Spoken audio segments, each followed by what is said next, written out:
ಲೋಕಸಮರದ ಹತ್ತಿರದಲ್ಲಿಯೇ ಜಗದೀಶ್ ಶೆಟ್ಟರ್ ಅವರು ಕಾಂಗ್ರೆಸ್ಗೆ big shock ಕೊಟ್ಟಿದ್ದಾರೆ. ಬಿಜೆಪಿಗೆ ಸೇರ್ಪಡೆಯಾಗಿದ್ದಾರೆ.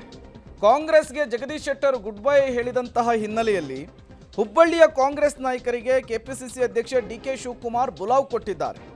ಪಕ್ಷ ಸಂಘಟನೆ ಸೇರಿ ಹಲವು ವಿಚಾರಗಳ ಬಗ್ಗೆ ಮಹತ್ವದ ಚರ್ಚೆಯನ್ನು ನಡೆಸಲಿಕ್ಕಿದ್ದಾರೆ ಡಿಕೆಶಿ. ಶೆಟ್ಟರ್ ವಿರುದ್ಧ ಹುಬ್ಬಳ್ಳಿ ಕಾಂಗ್ರೆಸ್ ನಾಯಕರು ಆಕ್ರೋಶವನ್ನು ಹೊರಹಾಕಿದ್ದಾರೆ. ಈ ಸಂದರ್ಭದಲ್ಲಿ ನಮ್ಮ ಕ್ಷೇತ್ರದಲ್ಲಿ ಪಕ್ಷ ಸುಭದ್ರವಾಗಿದೆ, ಸಂಘಟನೆ ಚೆನ್ನಾಗಿದೆ, ಆದರೆ ಶೆಟ್ಟರ್ ಬಂದ ಪುಟ್ಟ ಹೋದ ಪುಟ್ಟ ಅಂತ ಹೋಗಿದ್ದಾರೆ. ನಾನು ಲೋಕಸಭಾ ಟಿಕೆಟ್ಗೆ ಅರ್ಜಿಯನ್ನು ಹಾಕಿದ್ದೇನೆ. ಸರ್ವೆ ರಿಪೋರ್ಟ್ ಮೇಲೆ ಪಕ್ಷ ಟಿಕೆಟ್ ಅನ್ನು ಕೊಡಲಿದೆ. ಹುಬ್ಬಳ್ಳಿಯ ಕಾಂಗ್ರೆಸ್ ನಾಯಕ ರಜತ್ ಉಳ್ಳಾಗಡ್ಡಿ ಮಠ್ ಕೊಟ್ಟಂತಹ ಹೇಳಿಕೆ ಇದು. ಕಾಂಗ್ರೆಸ್ಗೆ ಜಗದೀಶ್ ಶೆಟ್ಟರ್ ಗುಡ್ ಬೈ ಹೇಳಿದ ಬೆನ್ನಲ್ಲೇ ಕಾಂಗ್ರೆಸ್ ಪಾಳೆಯ ಹುಬ್ಬಳ್ಳಿ ಭಾಗದಲ್ಲಿ ಅಲರ್ಟ್ ಆಗಿರುವಂತಹದ್ದು.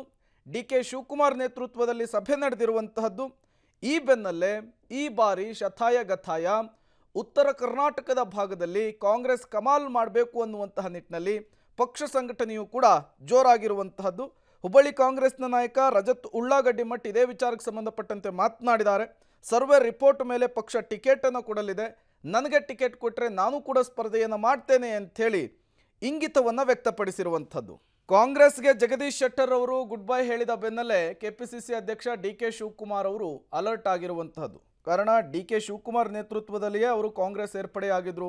23ರ ಚುನಾವಣೆಯಲ್ಲಿ ಉತ್ತರ ಕರ್ನಾಟಕ ಭಾಗದಲ್ಲಿ ಕಮಾಲ್ ಮಾಡಲಿಕ್ಕೆ ಸವದಿ ಮತ್ತು ಶೆಟ್ಟರ್ ಕಾಂಗ್ರೆಸ್ ಸೇರ್ಪಡೆ ವಿಚಾರ ಬಹಳ ದೊಡ್ಡ ಪಾತ್ರವನ್ನು ನಿರ್ವಹಿಸಿತ್ತು. ಧೈರ್ಯವಾಗಿದ್ದಾರೆ. ಅವರು ಬಂದ ಪುಟ್ಟ ಹೋದ ಪುಟ್ಟ ಅನ್ನೋ ರೀತಿ ಮಾಡಿದ್ದಾರೆ. ಪಕ್ಷ ಅವರಿಗೆಲ್ಲ ಅವಕಾಶ ಕೊಡ್ತು, ಅದನ್ನು ಅವ್ರು ಧಿಕ್ಕರಿಸಿ ಹೋಗಿದ್ದಾರೆ. ಅದು ಇವತ್ತೇನು ಅವ್ರು ಮಾಡಿದ್ದಾರೆ ಅದು ಖಂಡಿತವಾಗ್ಲೂ ಒಂದು ಒಳ್ಳೆಯ ಸಜ್ಜನ ರಾಜಕಾರಣಿ ಮಾಡುವಂಥ ಯಾವುದೇ ಲಕ್ಷಣ ಅವರಲ್ಲಿ ಕಂಡು ಬಂದಿಲ್ಲ. ಯಾವುದೂ ಚರ್ಚೆಗಳಿಲ್ಲ, ಅರ್ಜಿಗಳು ಹಾಕಿದ್ದೀವಿ. ಪಕ್ಷ ಏನು ನಿರ್ಧಾರ ತಗೊಳುತ್ತೆ, ಯಾರಿಗೆ ಅವಕಾಶ ಮಾಡಿಕೊಡುತ್ತೆ ಅವ್ರ ಜೊತೆ ನಿಂತ್ಕೊಂಡು ಕೆಲಸ ಮಾಡುವಂಥ ಪ್ರಯತ್ನ ಮಾಡ್ತೀವಿ. ಈಗ ಪಾರ್ಟಿ ಡಿಸಿಷನ್ನು ಅವಕಾಶ ಮಾಡಿಕೊಟ್ರೆ ಸ್ಪರ್ಧಿಸ್ತೀನಿ. ಏನಿಲ್ಲ, ಪಕ್ಷದಲ್ಲಿ ಆಗೋಗುವ ಬಗ್ಗೆ ನಾವು ಪಕ್ಷದ ಅಧ್ಯಕ್ಷರ ಗಮನಕ್ಕೆ ತರಬೇಕು. ಅವ್ರು ಬಂದು